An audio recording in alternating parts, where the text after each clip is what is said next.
MPSC Maharashtra गट क सेवा पूर्व परीक्षेचा अभ्यासक्रम काय असणार आहे याबाबत सर्व विद्यार्थ्यांच्या मनामध्ये शंका होती.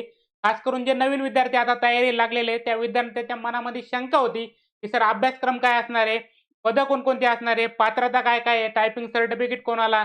या सर्व गोष्टींच्या बाबतीमधला व्हिडिओ आपण ऑलरेडी आपल्या YouTube चॅनलवरती टाकलेला आहे. पण त्यामध्ये एक मुद्दा विद्यार्थ्यांचा होता, की सर याच्यामध्ये पूर्व परीक्षेचा अभ्यासक्रम काय असणार आहे? विषय कोणकोणते?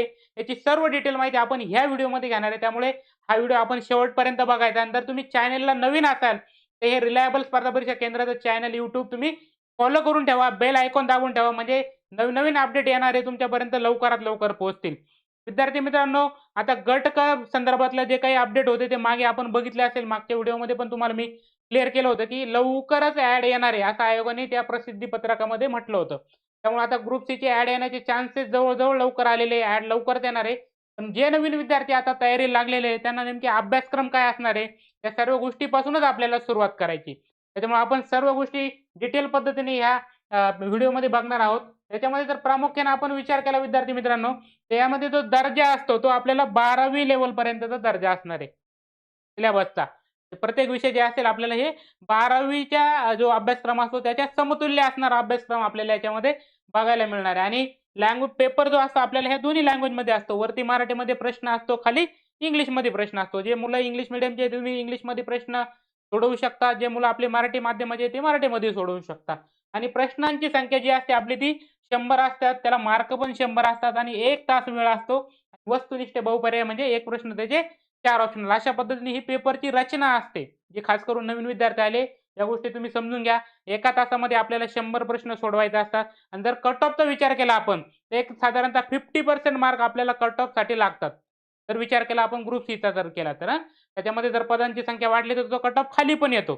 मागे मग आपण जर 2023-24चा जर विचार केला तर 20 मार्कावरती पण कट ऑफ लागला होता. त्याच्यामुळे जर आपल्याला इथून पुढे ग्रुप बीमध्ये आणि सीमध्ये जे बदल झाले त्याचा जर अनुषंगाने विचार केला, तर हा फॉर्मॅट आपल्याला लक्षात घ्यावा लागणार आहे. त्याच्यानंतर पुढची जी महत्त्वाची गोष्ट असते विद्यार्थी मित्रांनो, की ह्या परीक्षा योजनेमध्ये की ह्या पेपरमध्ये विषय कोणकोणते असतात. तर पहिला जो विषय असतो विद्यार्थी मित्रांनो आपल्याला, तो पहिला विषय असतो आपला तो म्हणजे सर्वांचा आवडतीचा कोणता? चालू घडामोडी. पण यामध्ये त्यांनी उल्लेख केलेला आहे काय?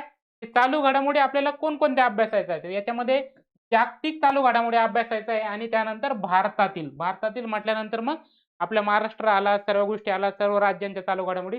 हे 2 घटक आपल्याला त्याच्यामध्ये अभ्यासावं लागतात. एक म्हणजे जागतिक चालू घडामोडी आणि दुसरा म्हणजे आपल्या भारतातील देशांतर्गत घडणाऱ्या चालू घडामोडी. दुसरा जर विषय बघितला आपण तर नागरिक शास्त्र बरोबर.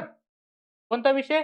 नागरिक शास्त्र. याच्यामध्ये जर आपण बघितलं तर भारताच्या घटनेची प्राथमिक अभ्यास बरोबर. घटनेचा प्राथमिक अभ्यास, राज्यव्यवस्था, प्रशासन, ग्राम व्यवस्थापन, प्रशासन म्हणजे कोणता? हा पॉलिटीचा पार्ट आहे आपला. राज्यघटना विषय किंवा राज्यव्यवस्था जो विषय आहे, त्या विषयाचा हा पार्ट आहे. ह्या विषयाचा पण आपल्याला अभ्यास करावा लागतो.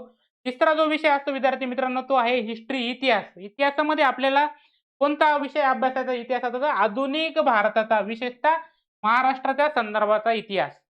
भारताचा किंवा काय म्हणतात त्याला प्राचीन, मध्ययुगीन तो आपल्याला इकडे नाहीये. आपल्याला ग्रुप सीसाठी कोणता इतिहास वाचायचा? तर आधुनिक भारताचा इतिहास वाचायचा. पण त्याच्यामध्ये विशेषतः महाराष्ट्राचा इतिहास आपल्याला याच्यामध्ये समजून घ्यायचा आहे. याच्यामध्ये मग आपले समाजसुधारक असतील, चळवळी झालेल्या असतील, या सर्व गोष्टींचा आपल्याला याच्यात अभ्यास करावा लागतो. याच्या पुढचा जर विचार केला आपण विषयाचा, तर चौथा जो विषय आपला तो आहे आपला भूगोल विषय, जिओग्राफी विषय. याच्यात पण प्रामुख्याने आपल्याला कोणता दिलेलं आहे त्यांनी स्पष्ट, की महाराष्ट्राच्या भूगोलाचा विशेष अभ्यास असतो. कोणतं करायचं आपल्याला?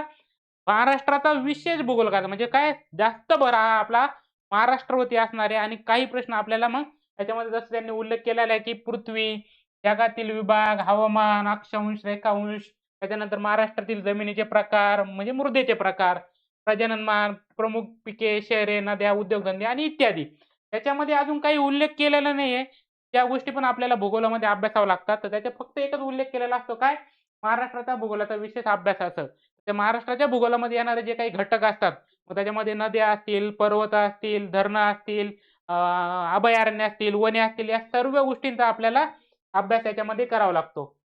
त्याचा पुढचा 5वा जो विषय आपला तो आहे अर्थव्यवस्था, भारतीय अर्थव्यवस्था. याच्यामध्ये आपल्याला त्यांनी टॉपिक मेन्शन करून दिलेले, ते कोणकोणत्या टॉपिकवरती येतात. तर आपण यामध्ये पण असे काही टॉपिक असतात, त्याच्यात त्यांनी मेन्शन नाही केलेले, पण त्याच्यावरती प्रश्न येतात. त्यामुळे आपल्याला अभ्यास पण त्या सखोल पद्धतीने करावा लागतो. जर आपण इकॉनॉमिक्सचा अर्थशास्त्राचा विचार केला, तर त्यांनी दिले राष्ट्रीय उत्पन्न, शेती, उद्योग, परकीय व्यापार, बँकिंग, लोकसंख्या, दारिद्र्य व बेरोजगारी, मृदा आणि राजकोषीय नीती किंवा इत्यादी. आता याच्यामध्ये काही जे चॅप्टर दिलेले हायलाइट केलेले कोणते, जसे की लोकसंख्या असेल, बँकिंग असेल, याच्यामध्ये थोडेफार आकडेवारीची पद्धत असते. तर त्या आकडेवारीचा पण आपल्याला अभ्यास करावा लागतो अर्थशास्त्र या विषयामध्ये.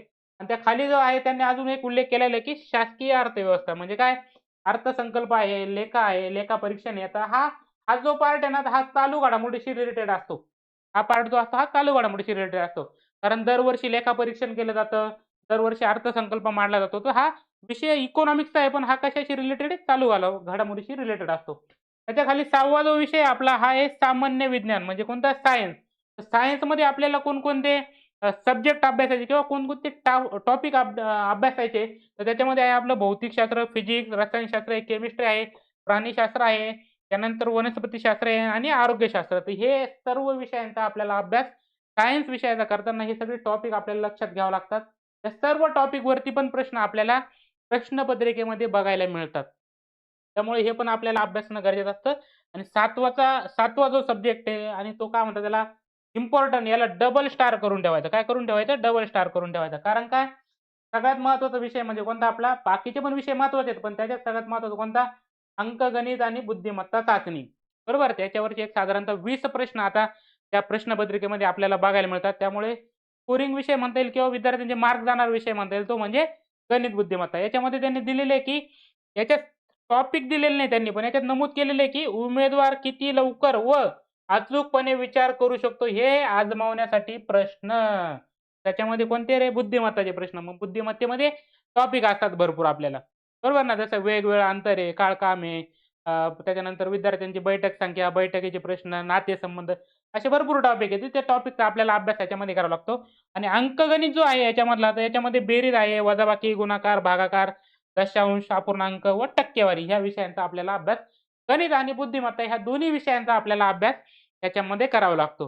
जर तुम्हाला काही डाऊट असतील तर तुम्ही मला व्हिडिओ बघून पूर्ण झाल्यानंतर तुम्ही कमेंट बॉक्समध्ये मला तुमचे काही डाऊट असले तर विचारू शकता. मी तुम्हाला तिथे 100% तुमचं उत्तर देण्याचा प्रयत्न करणार आहे. जर काही या संदर्भातली तुमची कन्फ्युजन असेल किंवा अजून काही प्रश्न असतील तर मला नक्की तुम्ही कमेंट बॉक्समध्ये टाका आणि मग त्या प्रश्नांची उत्तरं किंवा तुमच्या शंकांचं निरसन आपण 100% याच्यामध्ये करणार आहे. याच्यात अजून एक महत्त्वाचा मुद्दा आहे.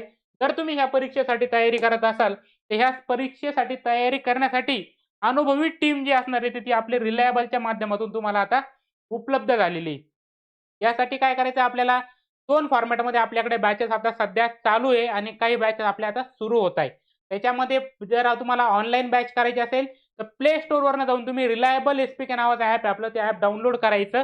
ॲप डाउनलोड केल्यानंतर तुम्हाला इथे ही बॅच आपली जी असणार आहे कंबाईन बी आणि कंबाईन सीची म्हणजे ब आणि क ची जी बॅच आहे, तर ती बॅच तुम्हाला तिथं बघायला मिळेल. तिथं तुम्ही तिचा लाभ घेऊ शकता. ज्या विद्यार्थ्यांना ऑफलाईन करायचं आहे, तर ऑफलाईन पण आपल्या बॅचेस आता सुरू झालेल्या आहे. त्यामुळे तुम्ही ऑफलाईन बॅचला पण तुम्ही येऊ शकता. 6 जुलैला अजून एक नवीन बॅच चालू होते. आपण त्या बॅचला सुद्धा तुम्ही येऊ शकता. काही अडचण आली तर मी तुम्हाला परत एकदा रिपीट करतो आणि आव्हान करतो तुम्हाला सगळ्यांना, कुठलीही अडचण असेल तुम्ही मला व्हिडिओच्या कमेंट बॉक्समध्ये टाका. तुमच्या शंकांचं निरसन आपण 100% करणार आहोत.